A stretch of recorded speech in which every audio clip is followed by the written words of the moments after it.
AP శాసనసభ speaker కోడెలపై YCP MLA రోజా మరోసారి దుమారం రేపే వ్యాఖ్యలు చేశారు.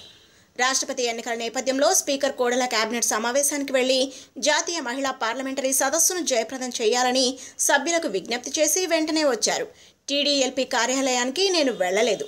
ఓటు ఎలా వేయాలో నా కార్యాలయం ఎదుటే నాకు సీఎంకు అధికారులు సూచనలు ఇచ్చారు అని కోడెల చెప్పారు. అయితే ఈ వ్యవహారంపై రోజా మాట్లాడుతూ స్పీకర్ చేసిన వ్యాఖ్యలు వివాదాస్పదమయ్యాయి. రోజా ఏమన్నారంటే, ఇవాళ ఉదయం ఎమ్మెల్యేలతో ముఖ్యమంత్రి వచ్చి మాకు ఓటింగ్కు పాల్పడటం సరికాదని, స్పీకర్ కూడా అందుకు సహకరించారని, పదవికి గౌరవం కల్పించే విధంగా స్పీకర్ ప్రవర్తిస్తే బాగుంటుందని, దిగజారి స్పీకర్ పదవికి గౌరవం లేకుండా చేయడం అనేది ఆయన విజ్ఞతకే వదిలివేస్తున్నామని రోజా అన్నారు. అందరూ సమానమే. ప్రతిపక్ష పార్టీకి చెందిన నేతలు కూడా తన దగ్గరికి వచ్చి పనులు చేయించుకుంటున్నారని కోడెల శివప్రసాద్ పేర్కొన్నారు. రాష్ట్రపతి ఎన్నికల సందర్భంగా ఓటేసిన అనంతరం కోడెల ఏబీఎన్ ఆంధ్రజ్యోతితో మాట్లాడారు. నేను స్పీకర్ స్థానాన్ని కించపరిచేలా ఎక్కడా వ్యవహరించలేదు.